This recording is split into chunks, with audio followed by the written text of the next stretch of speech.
has never been a more important time to move in a vegan direction. Whether you're ready to start, restart, or re-energize your vegan or plant-based practice, this podcast is for you. I'm Michelle Olander, life coach, vegan, ADHD matriarch, travel lover, and smoothie loather. And I know that it's the details that get in the way of your vegan journey. But I like to believe that the obstacle is always the way. So every week we meet here where I translate the tools of life coaching and Stoic philosophy. I bring you actionable tips, some laughs, interesting guests, and vegan ideas for everyone at any age. All to help you veg your best. Episode 262, Veg Jaunts Journeys. How Kim Giovacco built a thriving vegan travel community.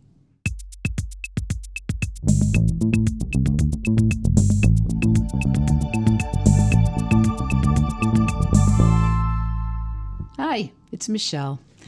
And it's September. We are in full back to school mode, back to routines mode, back to real life, and maybe back to vegan for some of you.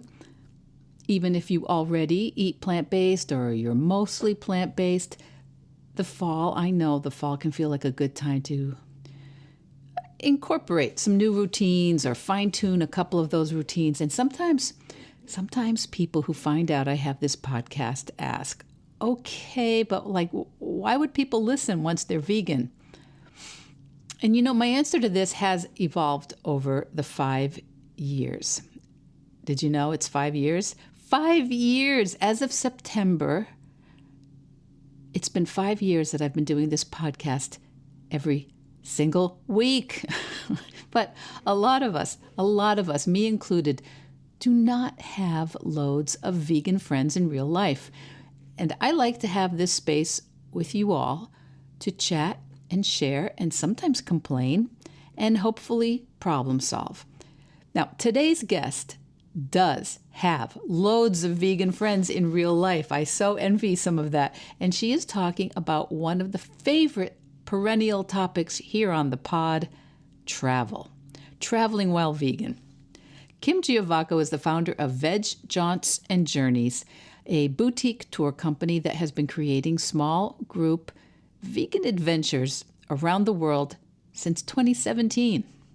Kim has organized more than 50 tours across Europe and the U.S. with 60% of her travelers returning for another trip.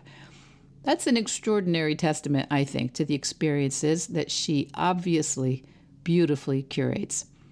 And as with so many of my favorite guests here on the pod, Kim Giovacco invented her business in midlife and as part of her vegan activism. Before launching her business, Kim spent nearly 2 decades working with the Singapore Economic Development Board. You'll hear about that. And now the meticulous attention to detail she honed in that demanding career goes into every itinerary she designs. You're going to hear in our conversation Kim share about her love of food co-ops and how that kind of sparked the idea for Veg Jaunts Journeys, how she navigated the challenges of starting a travel business just before the pandemic. Remember that? And why she believes community, whether it's on the road in Berlin or Lisbon or South Africa or back in her adopted home of Greenville, South Carolina, why she believes community is at the heart of every vegan journey. Okay, I'll be quiet and I'll catch you on the other side. Kim Giovacco from Veg Jaunts Journeys. Welcome to Veg Your Best. Thank you so much for having me. I'm really happy to be here. Well, I'm happy to learn all about you today, and I'm happy to share you with our audience because, well, we were just talking for a second or two before we hit record. Vegan businesses need people to know about them, and they need people to support them and share them and remind other people that they exist. So that's going to be something we touch on in this conversation. That sounds good. It's so important. Tell me about you and Veg Jaunts Journeys. Well, you could absolutely say that I'm living my dream life because I was able to combine my hobby, which was travel, with my passion for being a vegan. And kind of the icing on the cake was that I'm my own boss as well. I actually never anticipated owning my own business. I was very much a 9 to 5 person, but circumstances changed in 2016, 2017. And luckily, it just worked out for the best for me. So I had been working for almost 20 years in Boston for the government of Singapore. It was a branch office, and it was actually really good training for what I'm doing now because we were responsible for the travel arrangements and meetings for high-level government officials when they came to Boston for meetings. So it was very detail-oriented, and that is definitely what goes into planning my tours. I would say each tour probably has minimum 75 reservations between hotels and train tickets and restaurants and activities. So it's yeah, it's really a lot of detail, and you have to be very organized. But luckily, that's always been a good skill of mine. And so you were a vegan before this?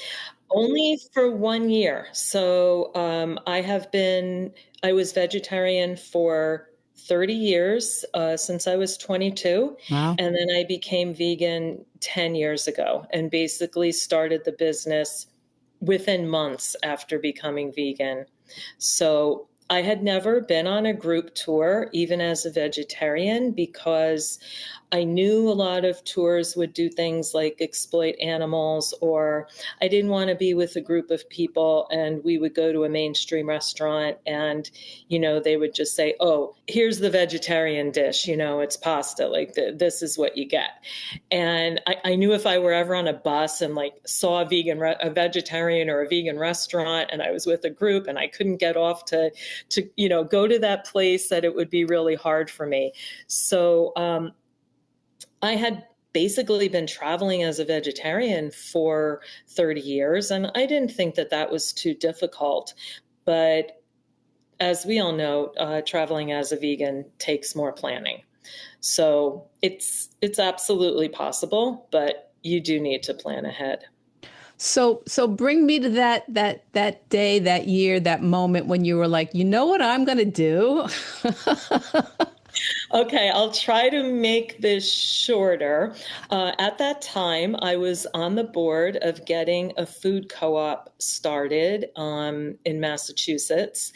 And one of the things that I loved to do when I traveled around the country was visit different food co-ops. And, there's certain places that have a lot, like New England and Pacific Northwest, and there's other places that don't really have any. So it was kind of a hobby, and especially too, since I had just become vegan then, food co-ops are usually very vegan friendly. So it was always fun to see what they had. And it was my birthday, and my partner at the time gave me, it was basically a trip or an experience that we were going to, in one weekend, visit about 12 different food co-ops in New England between Massachusetts, Vermont, and New Hampshire. And after I read the card that kind of had the route planned out, I was literally in the shower and it just came into my head. I could do this. I could do trips for vegans. It was the weirdest thing. I could just plan trips for vegans. So, because I had traveled a lot on my own, but sometimes I traveled with small groups of friends, and they always left it up to me to do the planning, which I didn't mind at all. So I knew I had the knack for it. And there were already a lot of places that I had experience with, that I felt comfortable starting the tours in those places. And then you can also add in the cities that are naturally vegan friendly. And yeah, there were a lot to start with at that time. And so then what happened was So basically, I started the business on the side, and this is what I would recommend to anyone that wants to start a business. So I still had my full-time salary, and I had 4 weeks vacation. So I thought I will just take people on group trips during my vacation time. And it would just kind of be, a part-time thing. But then what happened was a few months later, our office wanted to close the Boston office, and they wanted me to move to New York. And I had lived in New York after college. It wasn't somewhere I wanted to go when I was already in my early 50s. So I just kind of waited, hoping that I would get a package. And I did, because I had been there for almost 20 years. And so basically with that money, and then what I did was we left Massachusetts, which is so expensive, and moved to North Carolina, which, well, Asheville in particular, where we went, is very vegan friendly. And also we wanted to live in a tiny house, and we knew that it was tiny house friendly in that area as well. And that wasn't possible in Massachusetts. So basically it all worked out, because I used part of my severance package to buy my share of the tiny house. And then I was able to live on the rest of the money for a couple years while I got the business up and running. And I just hoped for the best, and it worked out. I even managed, luckily, to get through COVID. I mean, I had maybe 5 tours, and I had one tour in 2017, because it was already toward the end of the year, and it was to Berlin. And then 5 tours in 2018, maybe 7 or 8 in 2019, and then COVID happened. So basically I had 2 years of canceled tours. I had planned out 16 tours for 20 and 21, and only one tour went. But luckily, I was eventually able to get loans and grants, and that got me through COVID. But what's interesting is you already had a good proof of concept that it worked, that your business worked before Yeah. COVID. Right. Yeah. Some of the tours in 2020 were already sold out, and I was really proud of the fact that I was able to return everyone's deposits in full, because a lot of the big companies, they didn't do that. They didn't even attempt to do that. They just told people, and the airlines, we're going to give you vouchers that are good for a year or two. And because I offered to return all the money, some of my guests even said to me, you just keep it. We know that we will be traveling with you in the near future. Just hold on to our deposits. Wow. So that was terrific. And yeah, last year I managed to pay back the loans and everything. So I would say the business came back even more after COVID. Because there are always people that are going to be very adventurous and not too nervous, and travel is so important to them. So the past couple of years I've had 12 tours a year. Once I got to more than 8, I couldn't handle it all on my own anymore. So I have 3 people helping me. They're not employees, they're contractors, and that's been working out really well on both our sides, because they all have other jobs. Um, and yeah, I just feel so thankful. And I mean, I'm already 75% booked for 2026. And usually that doesn't happen until the end of the year, but it happened sooner this year. And the thing that I'm definitely the most proud of is that 60% of my bookings are repeat customers.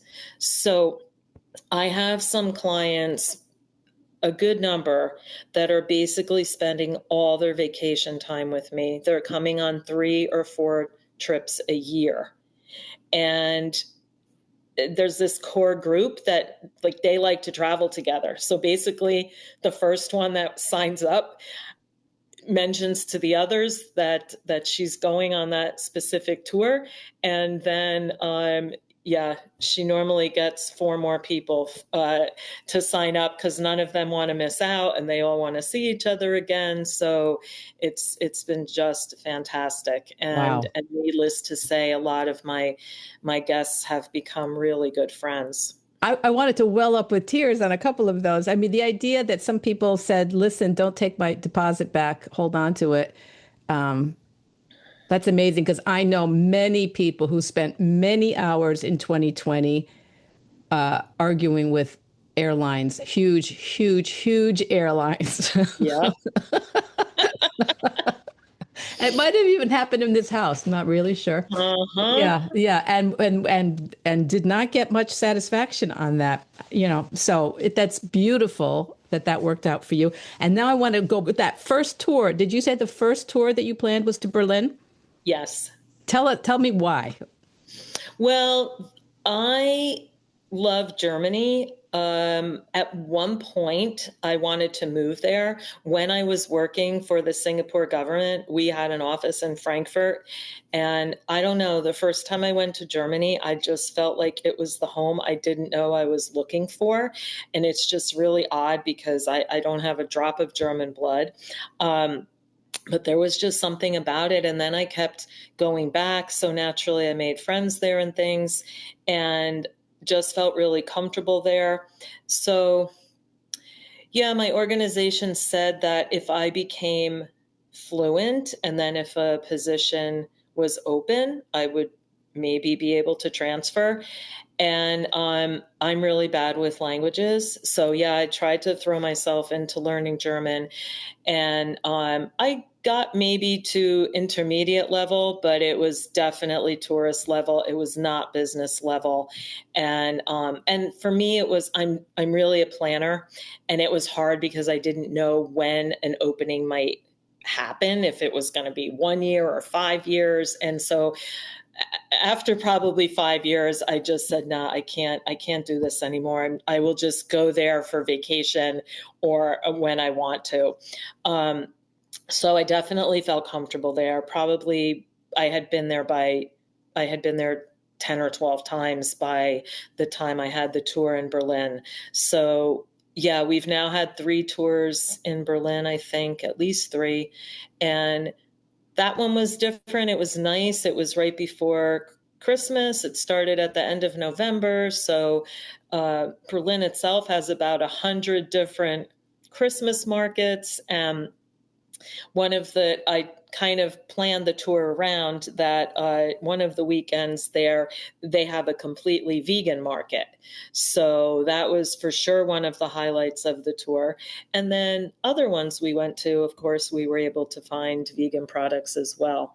So yeah, it was great. The only disadvantage going at that time of year is it starts getting dark, maybe 3:30 in the Short afternoon. days, yeah. Yeah, yeah. But I mean, it was just lovely with all the decorations and everything like that. I would really recommend it.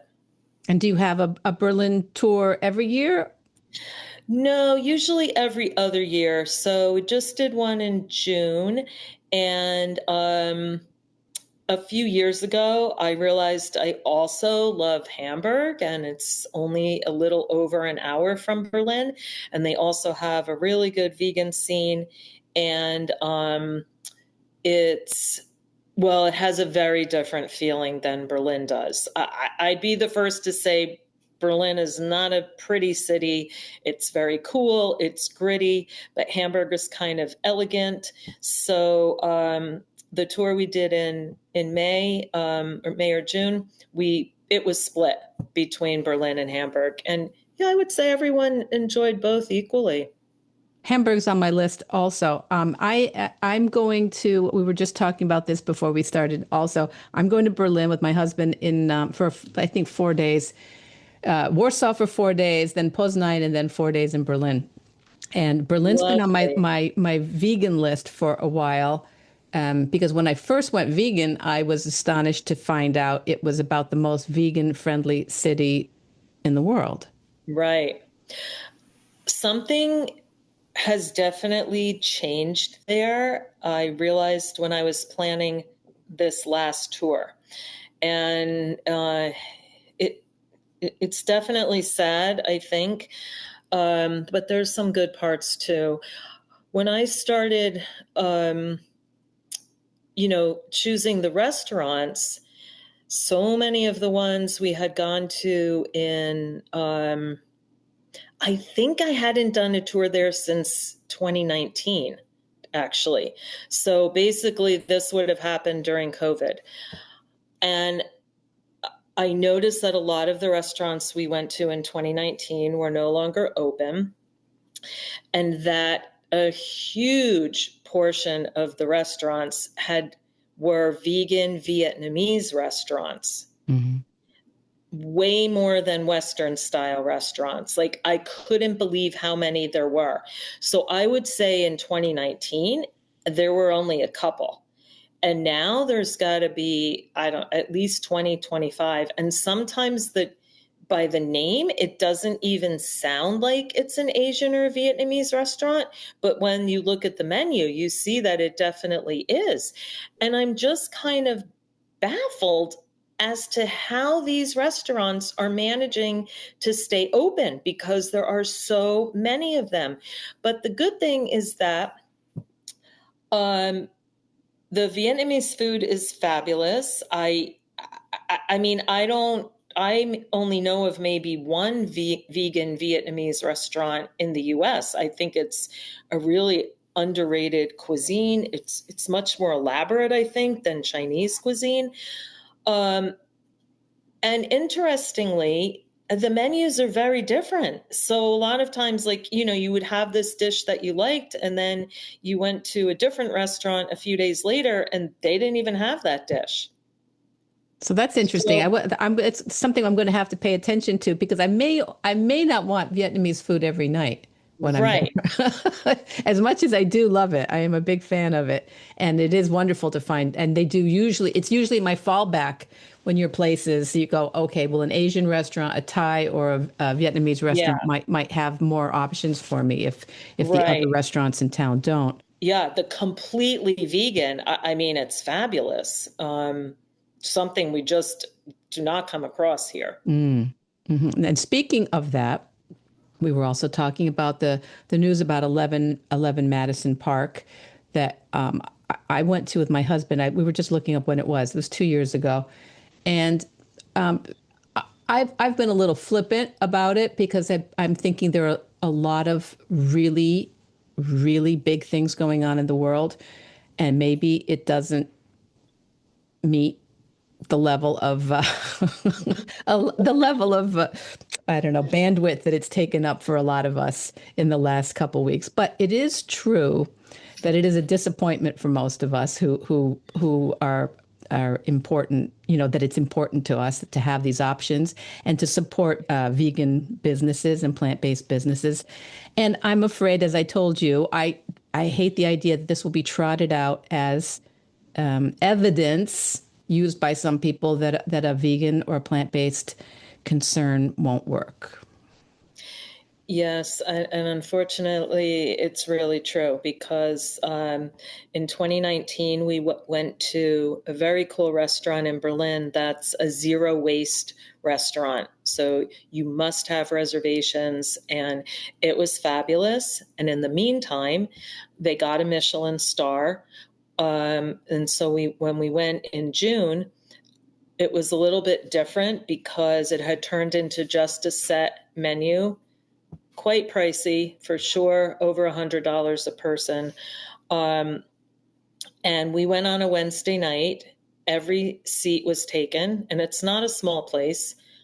Um, and then 3 weeks later, we found out that they were closing. They were moving to do just catering and events. Um, and then, small world, I was in Singapore a month later, and there was this completely Western style bakery in Singapore. really a hole in the wall. They didn't even have any seats. And this German guy was making croissants and, really high-end pastries. And so the Freya, the restaurant in Berlin, they also had a bakery.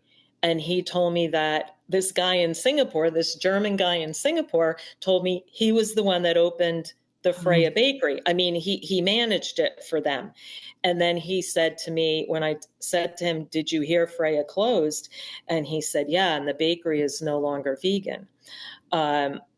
So I guess they had options. But so the same thing happened last year in North Carolina and Wilmington on the coast. There was this restaurant that was it started out as a kombucha brewery, hard and non-alcoholic kombucha. And then it turned into this vegan restaurant that just had the best vibe. Like, you were just so happy when you walked in there. I mean, it was the type of place that when they started, they were selling the kombucha out of a VW bus. So basically that was the whole vibe of the place. And it was really big. Since I don't live there, I didn't know that the owners weren't vegan. I have no idea why they opened a vegan restaurant, but I couldn't wait to go back. It's quite far from me, maybe 5 hours or so. So I was following their Instagram, and then one day they said, "Oh, we have exciting news." And then a few days later, they posted a menu, and they were talking about how they have to live their values, and everybody probably knows they're not vegan. And so they were going to put all this extra work on themselves, basically having two separate kitchens and two parallel menus. But they took away the word vegan and called everything plant-based. And I'm going to say all the plant-based options were $2 more than the regular options. And so, of course, the vegans were furious because I kind of feel like they went about it the wrong way with the announcement. But people that don't have a lot of vegan friends or that want to go to that restaurant with their families were really happy because now they have a place to go where everybody's going to be happy. And for me, that's a little bit hard to imagine because I am so lucky where I live. I am literally in a vegan bubble. I have about 50 friends in the area minimum. Every single person I know here is vegan. So unless I'm back up in Massachusetts with some old friends or my family, I never, ever, ever have to discuss restaurants with people. So, I mean, I know that that's not the norm, but one of my friends did go to that restaurant and she was speaking to the owner, and also this place had opened during COVID. And she said the owner was almost in tears because she was saying we couldn't afford to stay open unless we started serving meat. So then what happened? That lasted maybe 6 months. And then they went back to only brewing the kombucha and got somebody else to buy the restaurant. Now the entire place is closed for some reason. It's always a good question. My husband and I have been self-employed for many, many years. And there's partially, you wonder, is it a business problem, not a vegan business problem? So do some of us want to, I mean, for example, my podcast, everybody's told me not to be a vegan podcast or be a vegan coach. So, I mean, but I know that, and I'm in the last third of my life. I'm not starting out with a mortgage to try to qualify for. So it's a different portion of my life. I'm allowed to make and it's just me. I'm not in charge of a payroll. I'm not in charge of a bunch of people for this part of my world. So, but I do wonder sometimes if vegan businesses have been overly painted by people who were leading with their hearts and not really getting great business advice. Yeah, because I feel that there are a good number of vegan restaurants that are not very good. And I feel like to people, two people just said, "Oh, we're vegan, let's open a restaurant," but they're not good cooks, because where I live now in Greenville, South Carolina, we have four completely vegan restaurants, and then we have some options at mainstream restaurants that are really good because obviously they're being cooked by real trained chefs, and um, I mean, I still try to support the all vegan places because you can't create that ambiance. I mean, that like I feel like I won't go to 11 Madison Park now. I had wanted to go there, but for me, it's not a special experience anymore. And I'm really not into that level of fine dining. So I kind of would have gone only because it was vegan, even if I know probably most of the people in the room wouldn't be vegan because with the exception of my business and a few other ones, most vegan restaurants will say that only uh, maybe 20% of their customers or less are vegan. So, but it was the restaurant I talked about in Wilmington, North Carolina. It was just so cool going there, such a big place, and knowing that the whole place was vegan, and and also we have a couple other places in North Carolina where just the ambiance, it's just so vegan, and yeah, I just would much rather go to that type of place when you know that the owners have the same values as you and you're directly supporting that. So, I have up until this year driven through North Carolina a couple times a year because I would drive our car to Florida. My husband doesn't uh-huh. like that drive. He'd fly, but I'd Yeah. bring the car down. And North Carolina is the place where you go by all the trucks Oh, yeah. with the hogs, with the pigs, Yeah. and being transported, and you see those snouts sticking out of the sides of these huge tractor trailers.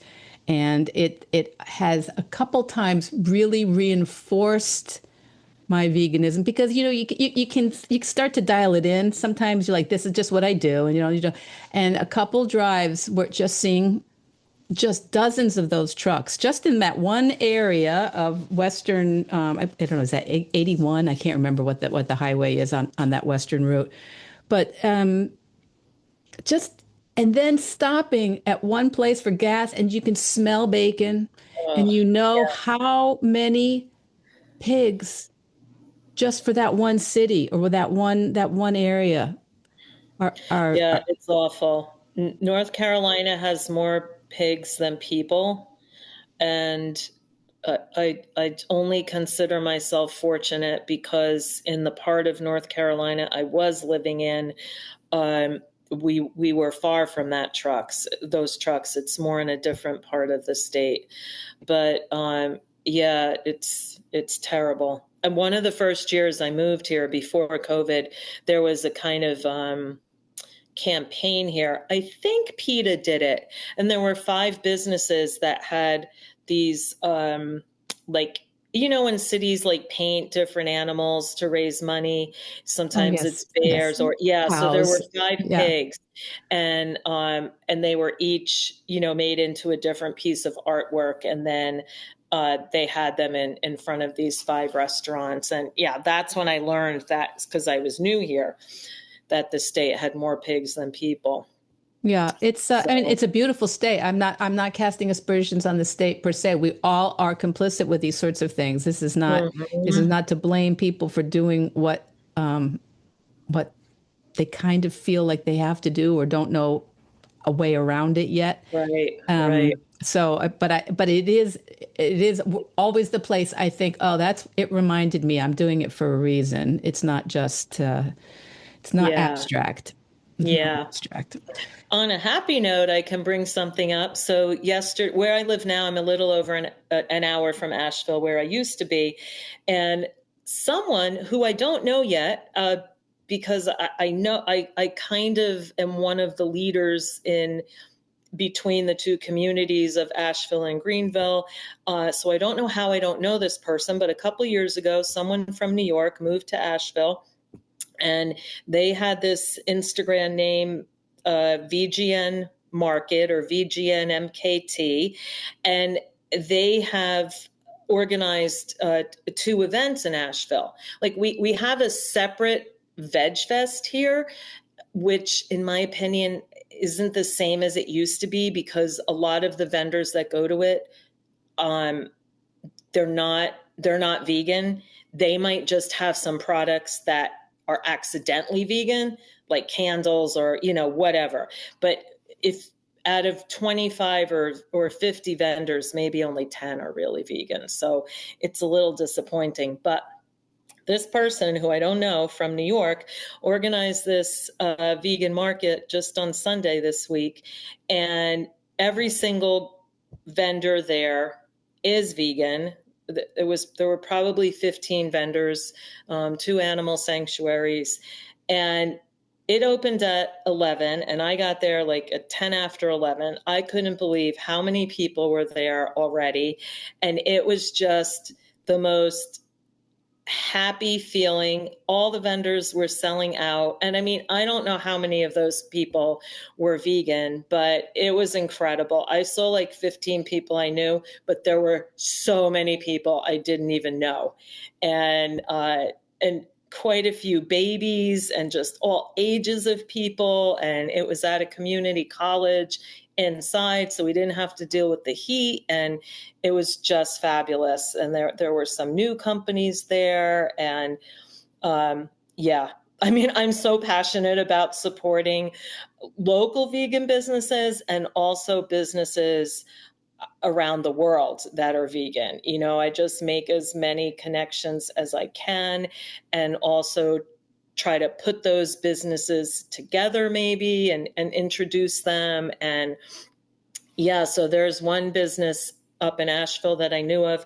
This person is making, well, they moved here from Peru, and they were sometimes doing these like 5-course pop-up dinners, all vegan Peruvian food.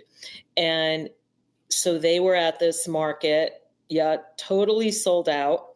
And during the market, I went up to them and I said, my friend and I, how would you like us to help you organize a pop-up in Greenville?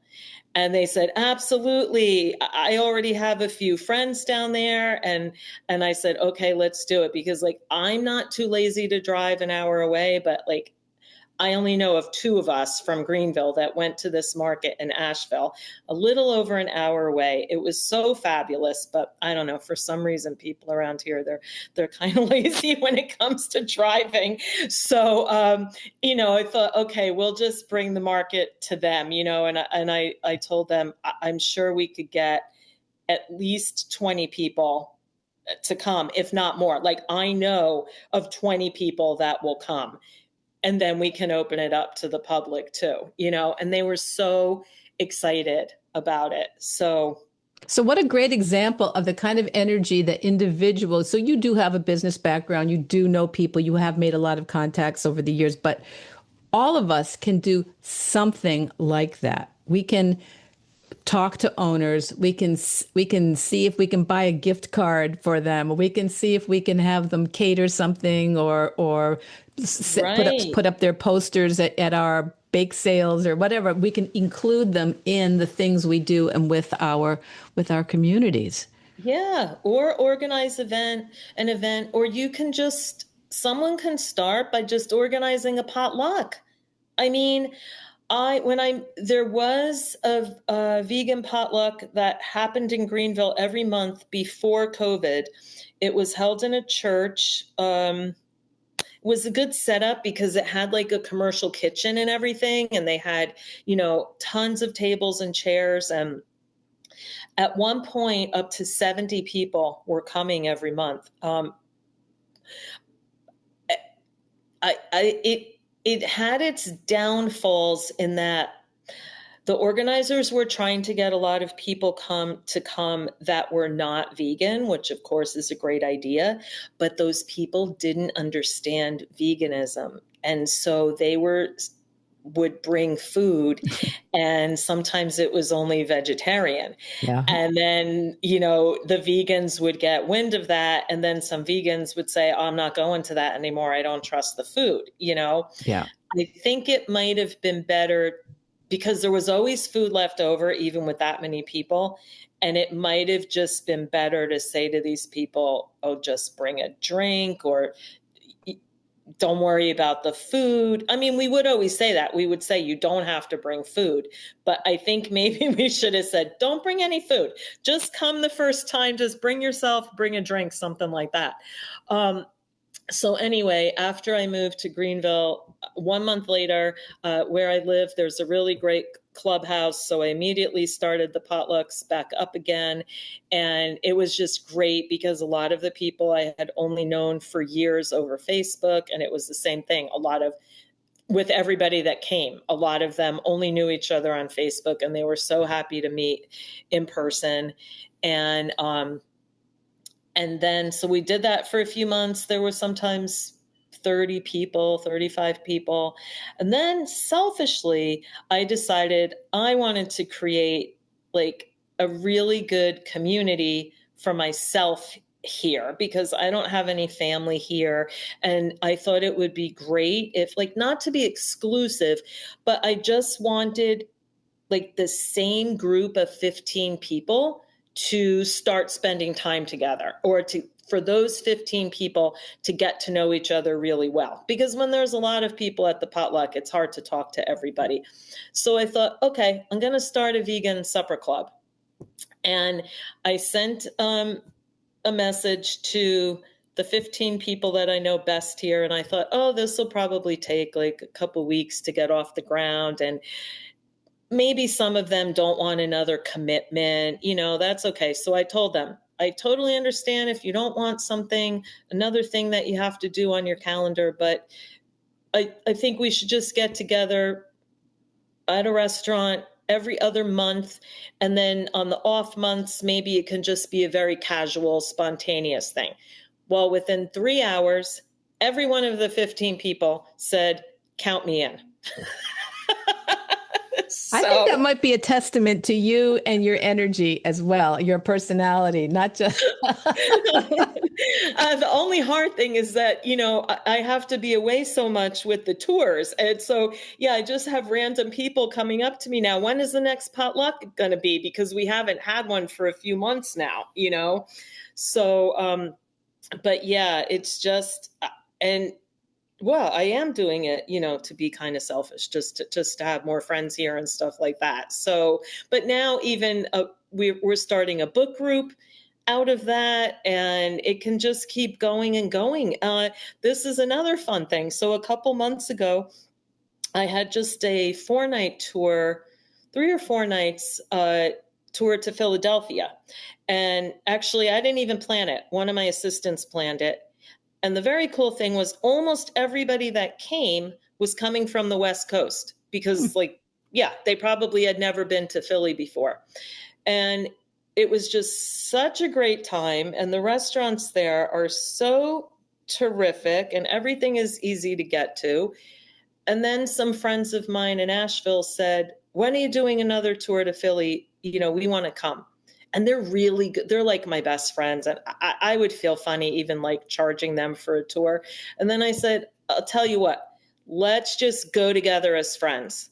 Like, I'll plan it, but let's just, whoever from Asheville and Greenville that wants to go can just go.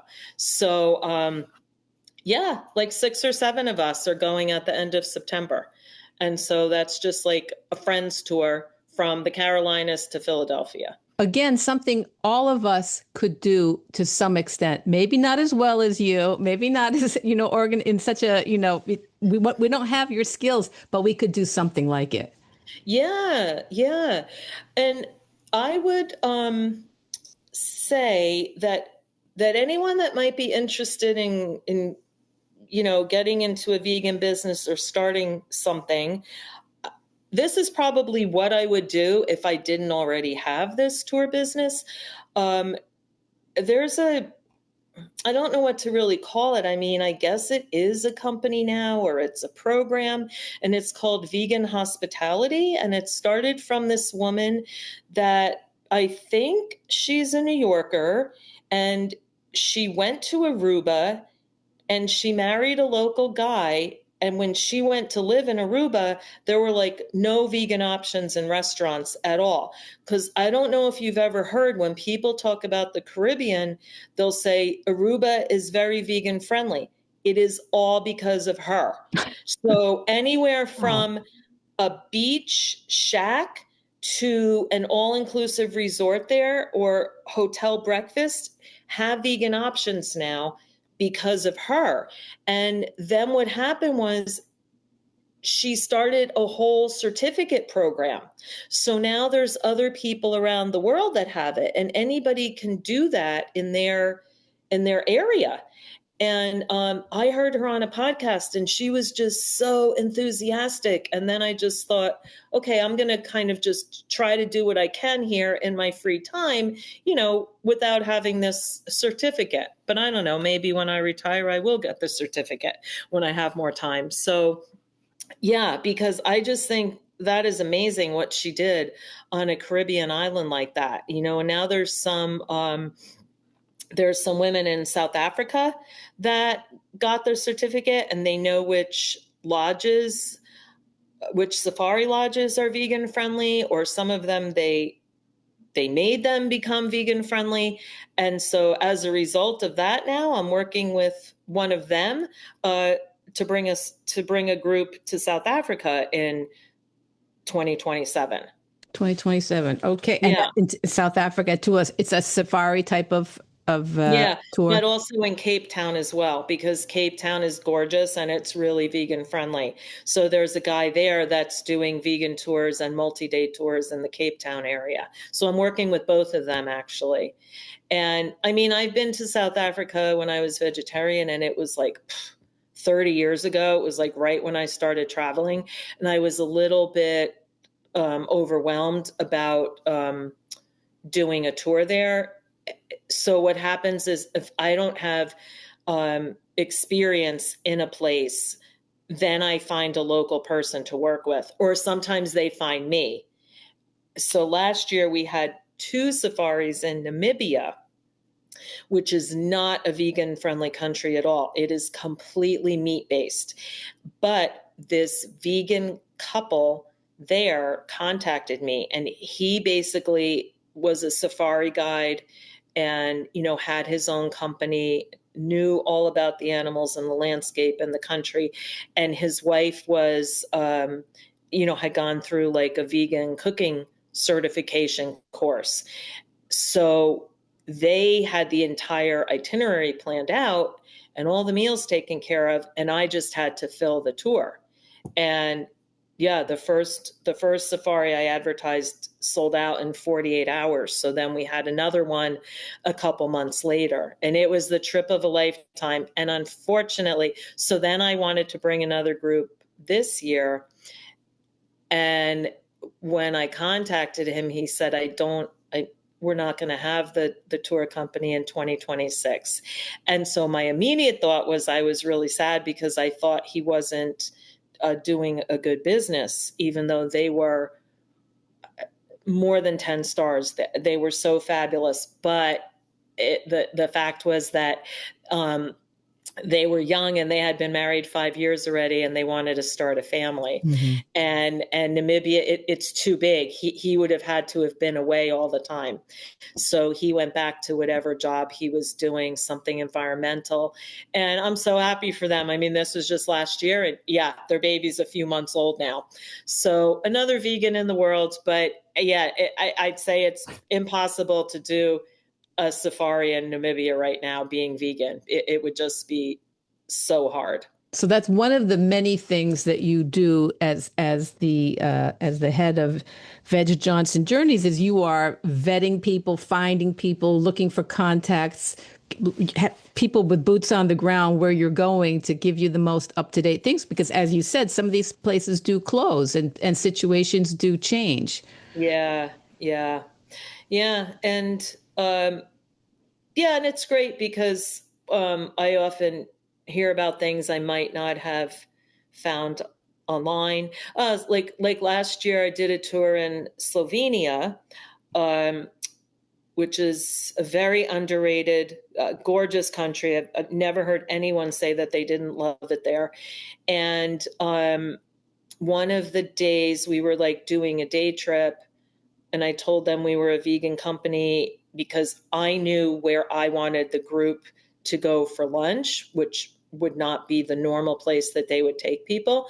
But they were totally in tune with that. And they assigned me one of their, um,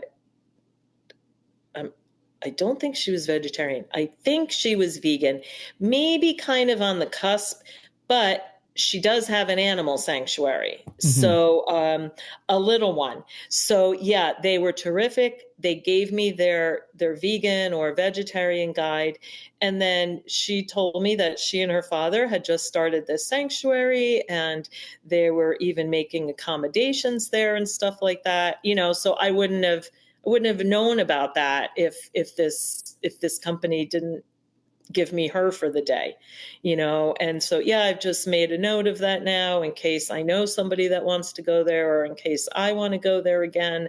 So yeah, or sometimes I try to make some kind of change or influence too. So I was in Iceland and doing a walking tour that was focused on cats, and the guy that was leading it was a cat lover, and he was vegetarian.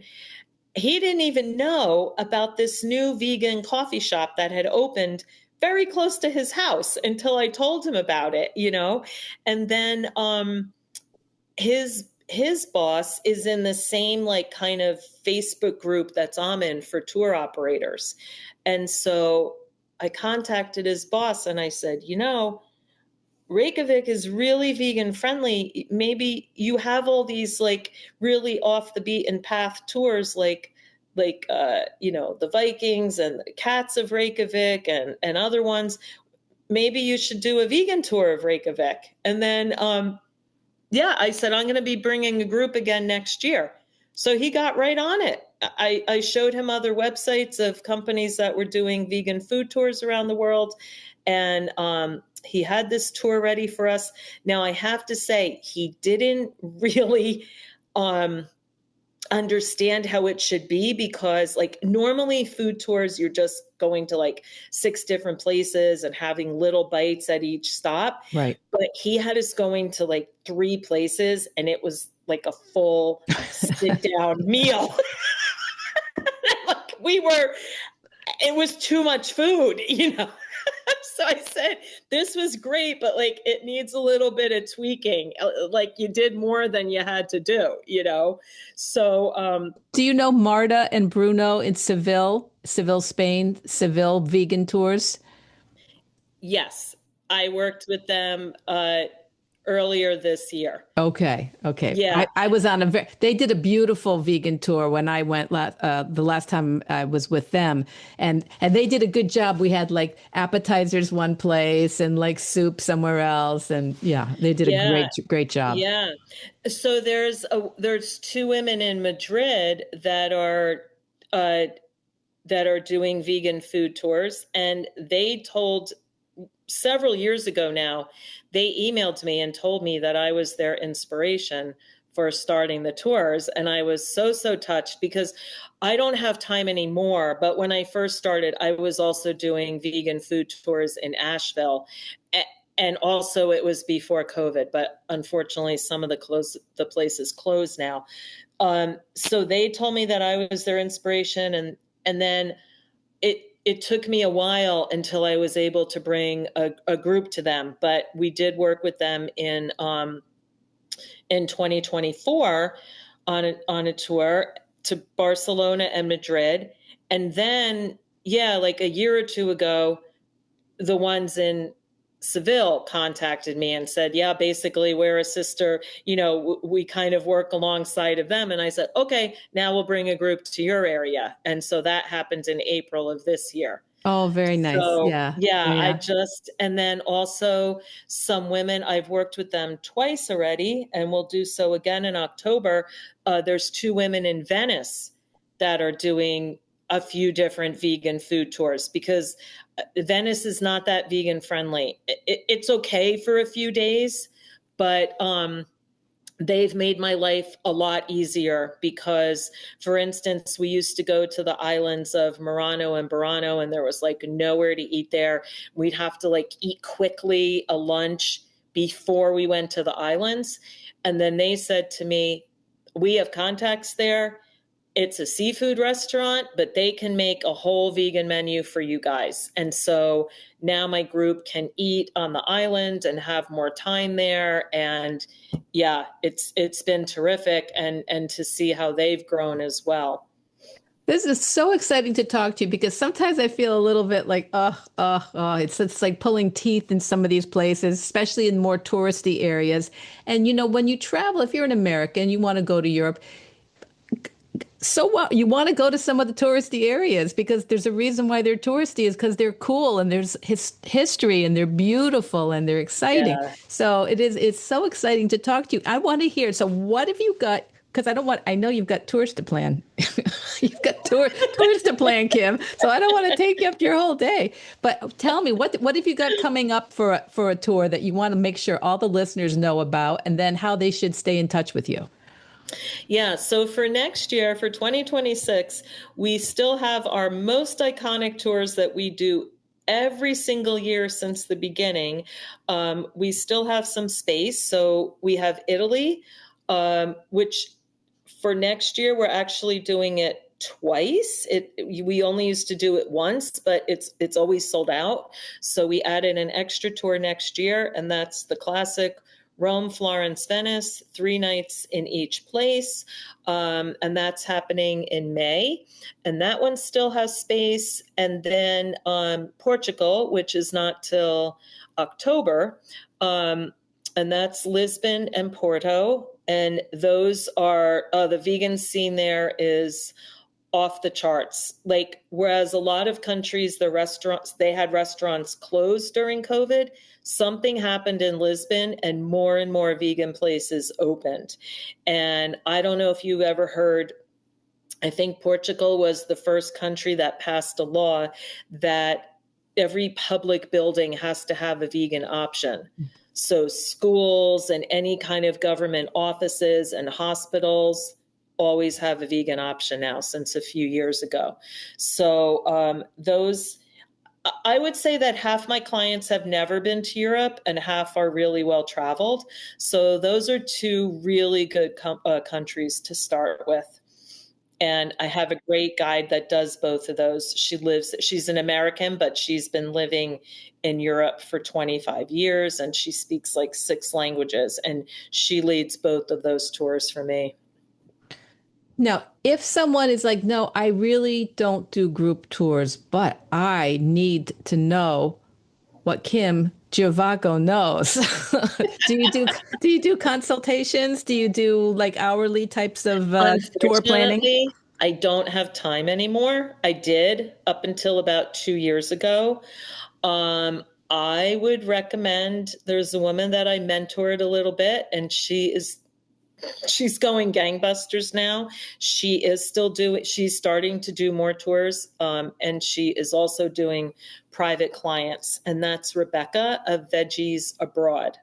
She's been on the podcast too. She's terrific. She is. Yeah. She is. Yeah. So we definitely support each other and help each other. And yes, 2 years ago, I started sending all my private clients to her. Honestly, I don't know how she has time to do them, but she still is. Yeah. So, yeah.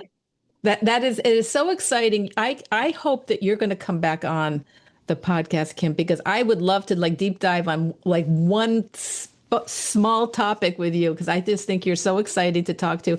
I'm going to make sure everybody has the links to to Veg Jaunts Journeys. Don't let me say it wrong. Yeah, so that's the website. And then very easy.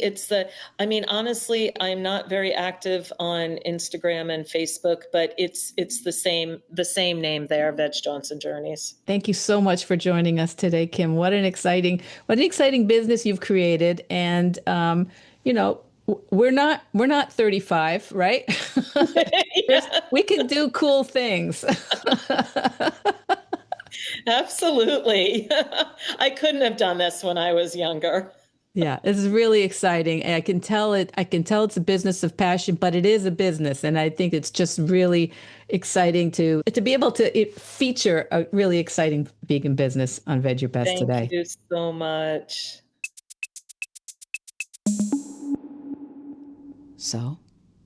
So, what did you think of Kim? This is another occasion when I get off the interview thinking, I have a new vegan friend. I found it so interesting to hear how Kim has combined her own wanderlust with her commitment to veganism and ended up building this beautiful business that not only survived the pandemic, but is thriving, with many of her travelers joining her for multiple tours every year. To paraphrase Mark Twain, reports of the death of vegan businesses, it's greatly exaggerated. Now, one thing I did want to maybe underline from this conversation with Kim is about business. Kim talked about keeping her day job when she started. I know a lot of us in this community really want to combine what we are passionate about with our work or our careers. And I think that is a really worthy goal, and it's not the only way.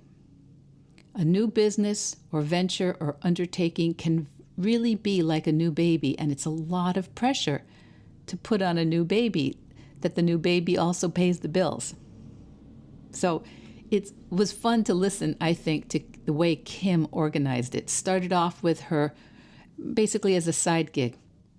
Plus, as Kim mentioned in the interview, through her career, she learned so many of the skills that she now uses to make her business a success. You can find Kim at Veg Jaunts Journeys online and on social media under the same name, Veg Jaunts Journeys.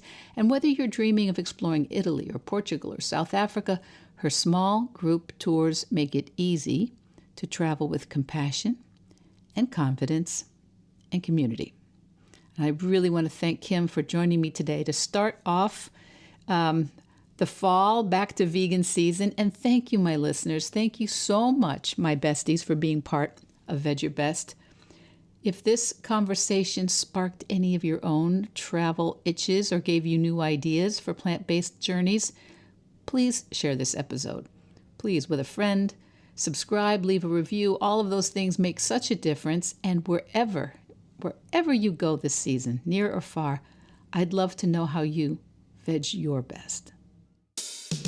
Veg Your Best podcast production, music, and editing by Charlie Weinshank. Thanks, Charlie. Before you go, it would mean so much to me and the Veg Your Best team if you would hit subscribe, leave us a 5-star review, or share with someone you think might be interested.